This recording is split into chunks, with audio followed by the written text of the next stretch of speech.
సంపద అంటే మనకి తెలియకుండా వచ్చి పడిపోతున్నది, వాటిని తీసేస్తాడు. వాటి స్థానంలో ఆపదామపహర్తారం దాతారం సర్వసంపదాం, ధాతారం కాదు దాతారం. అక్కడ ఆపదలను తీసేసి దాని స్థానంలో సంపదలను ఇస్తాడు. ఎప్పుడు? అసలు నేను ఖచ్చితంగా పాపం చేసి ఉన్నాను, లేకపోతే నేను మనుష్య జన్మలోకి రాను. ఈ భాండమునందున్నానంటే నాకు దోషాలున్నా ఏవో, ఈశ్వరా నన్ను మన్నించు అని త్రికరణ శుద్ధిగా ఎవరు శరణాగతి చేశాడో వాడిని ఈశ్వరుడు మన్నిస్తాడు. ఆ శరణాగతికి నిజానికి ఏమైనా ప్రత్యేకమైన పద్యాలు శ్లోకాలు ఉంటాయా అంటే ఉండవు. మనసు యొక్క ఆర్తితో ఆవిష్కరణం ఒక్కటే. దూర్జటి చెప్పుకున్నాడు, రోషీరోయదు కామినీ జనుల తారుణ్యోరు సౌఖ్యంబులన్ బాసీబాయదు పుత్రమిత్ర ధన సంపద్భ్రాంతి వంచాలతల్ కోశీకోయదు నామనంబకట నీకున్ ప్రీతిగా సత్క్రియల్ చేసి చేయదు దీని తుళ్ళన చవే శ్రీకాళహస్తీశ్వర అన్నాడు. వెళ్ళి చెప్పుకున్నాడు బలహీనత. అది శరణాగతి అన్న మాటకు అర్థం. అందుకే అలా చెప్తే వినపడుతుందా అండి? మన మనసులో అనుకుంటే వినపడుతుందా అంటే వినపడి తీరుతుంది. రామకృష్ణ పరమహంసని ఎవరో ఒక ఆయన అదే అడిగాడు, అలా మనం మనసులో ప్రార్థన చేస్తే పరమేశ్వరుడికి వినపడుతుందా అని అడిగితే పరమహంస ఒక అద్భుతమైన మాట చెప్పారు. నీ ఇంట పాకుతున్న చీమలలో అతి చిన్న చీమను ఒక దాన్ని పట్టుకుని జాగ్రత్తగా కంసాలి దగ్గరికి తీసుకెళ్ళి దానికి ఎన్ని కాళ్ళున్నాయో లెక్క పెట్టించి ఒక్కొక్క కాలుకి పెట్టడానికి సరిపోయే గజ్జల పట్టాలు చేయించి కంసాలి చేసి ఇచ్చే వరకు చీమని నీ ఇంట్లో రక్షించి పట్టాలు చేసి ఇచ్చిన తరువాత చీమ కాళ్ళకి గజ్జాల పట్టాలు పెట్టి విడిచిపెట్టినప్పుడు చీమ పాకుతుంటే కదిలిన కాళ్ళకి కట్టినటువంటి గజ్జల పట్టాల నుండి వచ్చిన సవ్వడిని వినగలిగిన చెవులు ఉన్నవాడు ఈశ్వరుడు. కాబట్టి ఆయన ఏది వినలేడు, ఏదైనా వినగలడు. గజేంద్ర మోక్షణంలో ఎక్కడో ఉన్నటువంటి ఏనుగు లావొక్కింతయు లేదు ధైర్యము విలోలంబయ్య ప్రాణంబులా ఠావుల్ దప్పెను మూర్ఛవొచ్చే తనువుండశ్యన్ శ్రమంబయ్యడి నీవే తప్ప ఇతప్పరం బెరుగ మన్నింపందగున్ దీనునిన్ రావే ఈశ్వర కావవే వరద సంరక్షింపు భద్రాత్మక అంటే బయలుదేరి రావా. అక్కడుంది శరణాగతి యొక్క అందం. అందుకే శోకము నుండి తప్పుకునేటటువంటి మార్గాన్ని ప్రతిపాదిస్తుంది. శోకము ఎంత ప్రమాదకరమైనదో చెప్తుంది. శ్రీరామాయణము వేదోపబ్రహ్మణము. వేదమే రామాయణంగా వచ్చింది. వేద విద్యే పరే పుంసి జాతే దశరథాత్మజే వేద ప్రచేతసాదాసీత్ సాక్షాత్ రామాయణాత్మన. వేదమే రామాయణంగా వచ్చింది కాబట్టి వేద హృదయాన్ని శ్రీరామాయణం ఆవిష్కరిస్తుంది. ఒకానొక సందర్భంలో కౌసల్యాదేవి ఈ శ్లోకం చెప్పవలసి వచ్చింది. ఎప్పుడు చెప్పింది ఈ శ్లోకం అంటే ఆవిడ చెయ్యకూడనంతటి మహాపాపాన్ని చేశాక చెప్పింది ఈ శ్లోకం. కానీ ఆమె పాపము ఆమె యొక్క పశ్చాత్తాపము వలన పరమేశ్వర స్వరూపుడైన భర్త యొక్క అనుగ్రహము వలన పోయింది అక్కడతో. ఎక్కడ ఏర్పడింది ఈ సందర్భం అంటే రామచంద్రమూర్తి తండ్రిని సత్యమునందు నిలబెట్టడం కోసమని తమ్ముడైన లక్ష్మణస్వామితో భార్య సీతమ్మతో కలిసి 14 సంవత్సరములు అరణ్యవాసం చేయడానికి అయోధ్యానగరాన్ని విడిచిపెట్టి వెళ్ళిపోయారు. వెళ్ళిపోయిన తరువాత సుమంత్రుడు వెళ్ళాడు రథానికి సారథ్యం వహిస్తూ. ఆ సుమంత్రుడు తిరిగి వచ్చిన తరువాత వినాలి అసలు అరణ్యంలో రామలక్ష్మణులు సీతమ్మ ఏ కష్టాలు పడుతున్నారో తెలుసుకోవాలని. పాపం దశరథ మహారాజు గారు రాముడు అరణ్యవాసానికి వెళ్ళిపోయాడనేటటువంటి బాధ తట్టుకోలేక ఆ అయోధ్యానగరంలోకి వచ్చి స్పృహ తప్పి కింద పడిపోయాడు. ఒంటి నిండా మట్టి అంటుకుంది. ఎంతసేపు రథం వెళ్ళిపోయినటువంటి మట్టి ఎగురుతూ కనపడిందో అంతసేపు చూశాడు. ఇక ఆ తర్వాత అప్పటికే ముందు రోజు రాత్రి ఎన్ని మాటలు మూర్చిపోయాడు కైకమ్మ దగ్గర. బడలిపోయాడు వృద్ధుడు, 60,000 సంవత్సరముల వయస్సు. ఆ పడిపోయినటువంటి వాణ్ణి ఒక పక్కన కౌసల్య ఒక పక్కన కైకమ్మ వచ్చి పైకి లేపుతున్నారు. శోకము నుండి కదా కోపం రావాలి. వెతుక్కుంది దశరథుడి మనస్సు, నా ఈ శోకానికి కారణం ఎవరని. నిజానికి దశరథ శోకానికి కారణం దశరథుడి. కానీ ఇప్పుడు నేను ఆ ధర్మమీమాంస పక్కన పెట్టండి, బాహ్యంలో కథాపరంగా ఆలోచించండి. దశరథుడి శోకానికి కారణం కైకమ్మ దశరథుడి దృష్టిలో. ఎందుకని? రాముడికి పట్టాభిషేకం చేద్దామనుకున్నాడు. కానీ అకస్మాత్తుగా ఒక రాత్రి భూమి మీద పడుకుంది కోపగృహంలో. ఆ రోజుల్లో అలా ఉండేవి. ఆవిడ కోపంగా ఉంది అని ప్రత్యేకంగా తెలుసుకోక్కర్లేదు. కోపం వస్తే కోపం వచ్చిందని తెలియడానికి ఒక గదిలో ఉండేవారు. దాని పేరు కోపగృహం. కోపం వస్తే ఆ గదిలో ఉండేవారు. అంటే కోపగృహంలో ఉంది అంటే బొళ్ళు దగ్గర పెట్టుకుని వెళ్ళాలి భర్త లోపలికి అని గుర్తు. అని పాపం దశరథుడు మానసికంగా సిద్ధపడి లోపలికి వెళ్ళాడు. ఆమె చాలా వాదించింది, 2 వరాలు ఇచ్చావు, నాకు వరాలు ఇమ్మంది. నవపంచ వర్షాణి దండకారణ్యమాశ్రిత చీరాజన జటాధారీ రామో భవతు తాపస అభిషేక సమారంభో రాఘవస్యోపకల్ప్యతాం అనేనైవాభిషేకేన భరతో మిభిషిచ్యతాం అంది.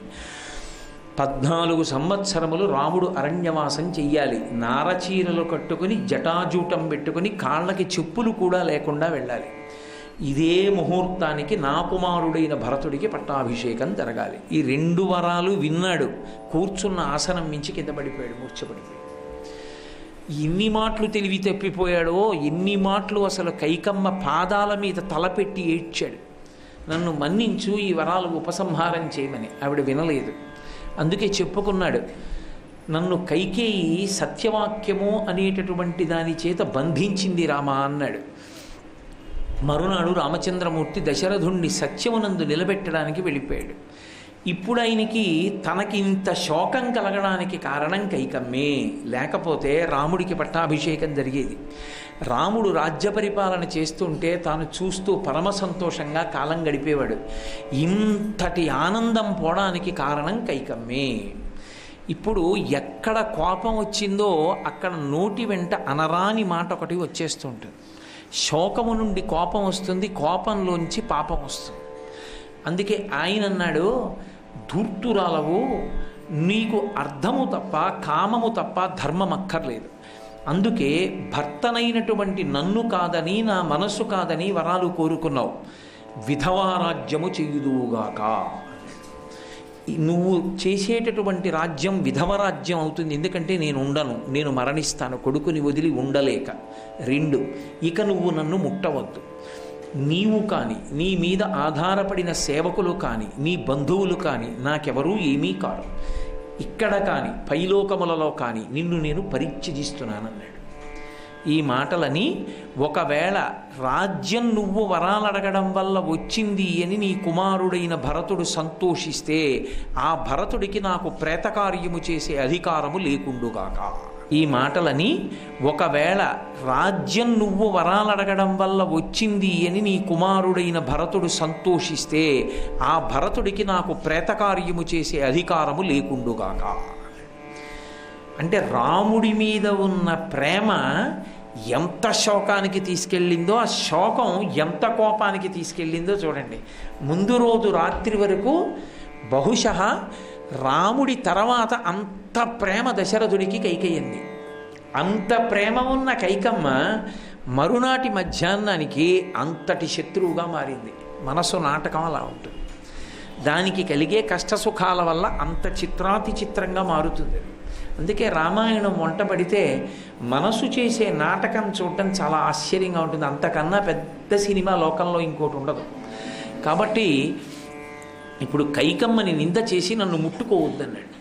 కౌసల్యాదేవి ఒక్క తేని తీసుకెడుతుంది. అక్కడున్న సేవకులందరూ వచ్చి ఎత్తారు. నన్ను కౌసల్యా మందిరంలో దిగబెట్టండి అంటూ ఒక మాట అన్నాడు. కౌసల్యా మందిరంలో నాకు శాంతి లభిస్తుంది అన్నాడు. శాంతి అంటే ఈ శోకమును పోగొట్టగలిగినటువంటి మాటలు వినపడతాయి. ఎందుకని? ఆమె ప్రేమైకమూర్తి. ఆమె నన్ను మన్నిస్తుంది. అయ్యో మీరు ఇంత బాధపడుతున్నారా అని నన్ను ఊరడిస్తుంది. ఎందుకని? ఆయన ఉద్దేశ్యం ఏమిటి? తన కొడుకు దూరమైపోయి తానెలా బాధపడుతున్నాడో ఆ కొడుకుని కన్న తల్లి కూడా అలాగే బాధపడుతోంది. ఇద్దరి బాధ సమానం.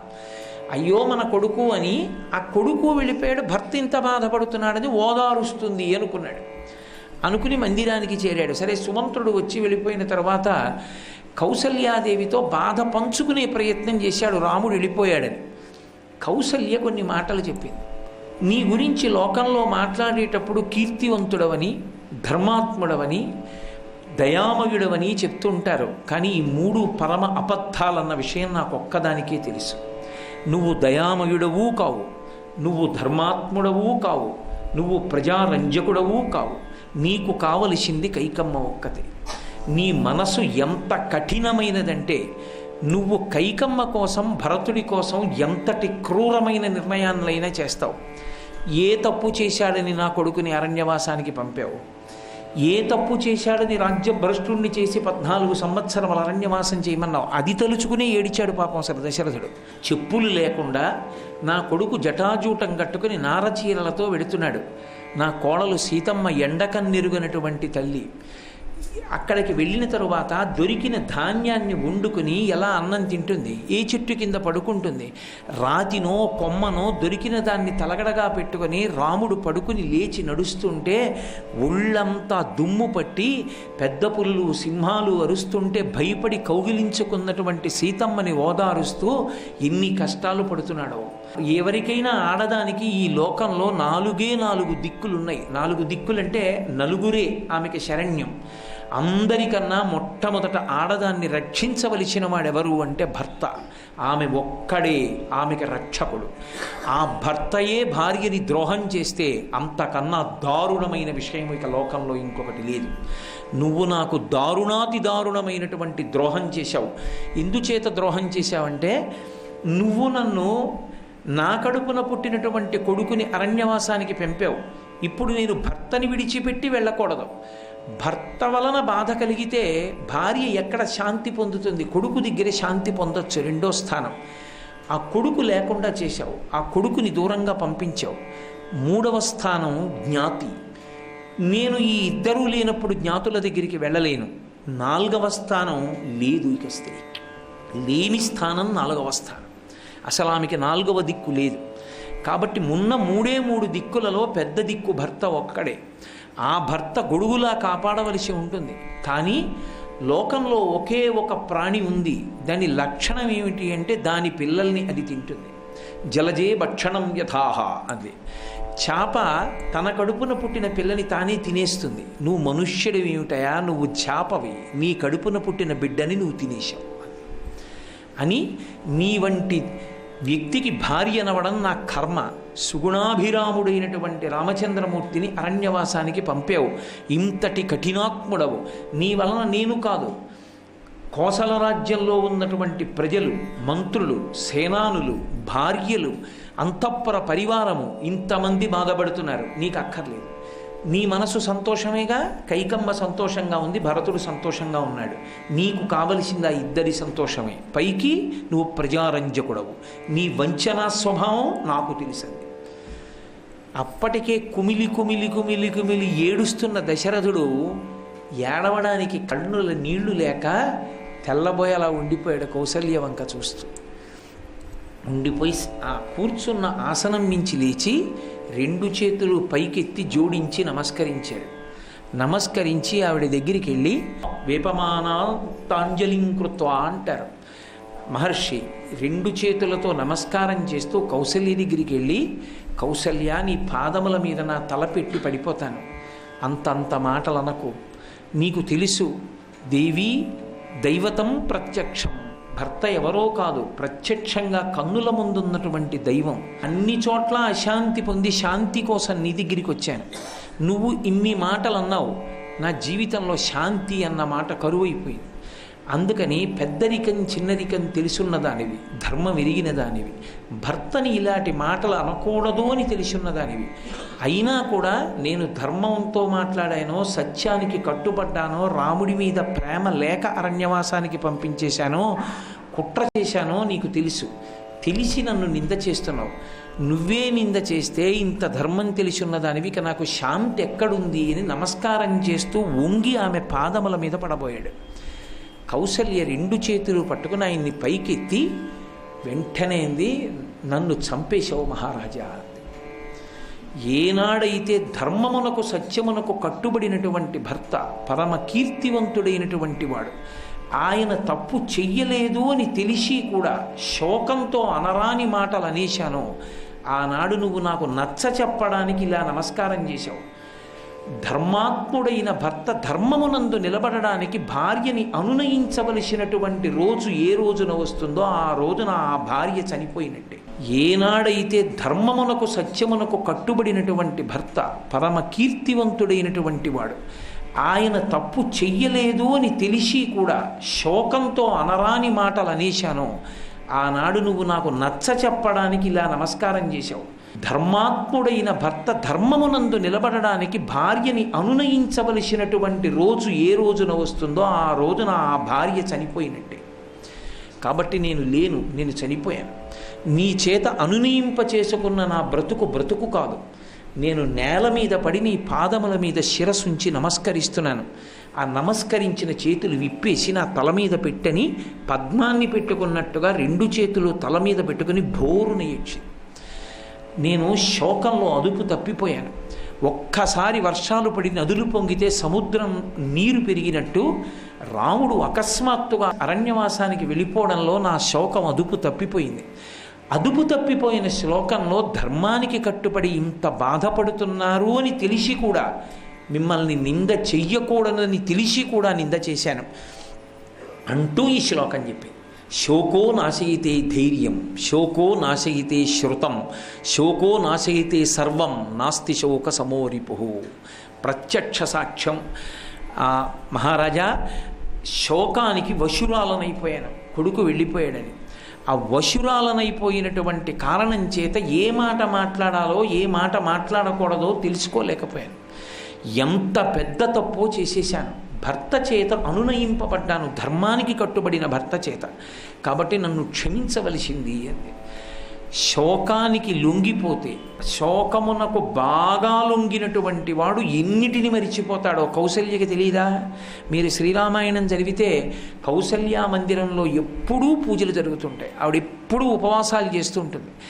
ఆవిడ ఎప్పుడూ యజ్ఞయాగాది క్రతువులను నిర్వహిస్తూనే ఉంటుంది. ఎంతమంది బ్రాహ్మణులకు నిత్యం దానం చేస్తూనే ఉంటుంది. అటువంటి తల్లి అన్ని శాస్త్రములు నెరుగున్నది, అన్ని పుణ్యకర్మలు చేసేది, భర్త పట్ల అంత మర్యాద కలిగినది. అటువంటి కులకాంత అన్ని మాటలు భర్తని అంది అంటే ఆమె శోకమే కారణము. ఆమె తెలిసి అనలేదు, శోకమునకు వశురాలైపోయింది. శోకమునకు ఒక్కసారి వశమైపోతే ఎన్ని అనకూడని మాటలు నోటి వెంట వచ్చేసాయో. అందుకే మనిషి శోకమునకు వశుడైతే ఇన్ని బాధలు పడతాడు. కాబట్టి శోకమునకు వశపడకుండుగాక. శ్రీరామాయణం కేవలముగా ఏదో కాల్పనిక కథ అని అనుకోకూడదు, యథార్థముగా జరిగిన కథ. అందుకే శ్రీరామాయణానికి ఫలశ్రుతి చెప్తూ ఒక మాట అంటారు, ఇందులో ఒక అక్షరము కూడా కల్పితము కాదు. రామాయణము యథార్థంగా ఎలా జరిగిందో అలాగే రచింపబడినది అని. శ్రీరామాయణం మనకి జీర్ణమైతే మనం దేనికి వశులం కాకూడదో, దేనికి వశులమైపోతే అక్కర్లేని మాటలు వచ్చేస్తాయో, కోపం వచ్చేస్తుందో, ఏ ధర్మంతో దాన్ని దాటాలో అర్థం అవుతుంది. అందుకే శోకాన్ని దాటడానికి లోకంలో ఒకే ఒక్క మార్గం ఉంటుంది. ఏమిటా మార్గం అంటే ఎప్పుడూ కర్తవ్యత నిష్ఠతో ఉండడం. నీ కర్తవ్యాన్ని నువ్వు చేసుకుంటూ వెళ్ళడం అన్నది అలవాటైతే శోకం అనేటటువంటిది అంటుకునే అవకాశం ఉండదు. చాలా మటుకు 99 పాళ్ల శోకానికి దూరంగా ఉండడానికి మార్గము కర్తవ్యతానిష్ట ఒక్కటే. కర్తవ్యము వేరు, బాధ్యత వేరు. చాలా జాగ్రత్తగా గుర్తుపెట్టుకోవాలి. బాధ్యత సముద్రంలో దూకేయడం, కర్తవ్యము నిచ్చెన ఎక్కడం. రెండిటికి అంత తేడా ఉంటుంది. కర్తవ్యము అంటే నేను ఏది చెయ్యాలో అది చేశానా, అంతే కర్తవ్యం. అవతలవాడు ఏమనుకున్నాడు నాకు సంబంధం లేదు. నా భార్య యొక్క యోగక్షేమములను నేను విచారణ చేశానా, నా కొడుకు సద్బుద్ధితో ప్రవర్తించేటట్టుగా, మా నాన్నగారే అలా చేస్తే నేనెందుకు చేయకూడదని వాడు అనుకోవడానికి అవకాశం ఇవ్వని రీతిలో ధార్మికంగా బ్రతుకుతున్నానా, వాడికి విద్యాబుద్ధులు చెప్పించానా, ఉపనయనం చేశానా, గాయత్రి మహామంత్రం ఇచ్చానా లేదా, సంధ్యావందనం చేసుకోరా అని చెప్పానా లేదా, ఇది నా కర్తవ్యం. నేను ఏది చెయ్యాలో అది చెయ్యడం. నేను ఏది చెయ్యాలో అది చేసిన తరువాత అవతలవాడు దాన్ని సక్రమంగా పొందలేకపోతే నాకు సంబంధం లేదు. సర్వం శ్రీ ఉమామహేశ్వర పరబ్రహ్మార్పణమస్తు. స్వస్తి.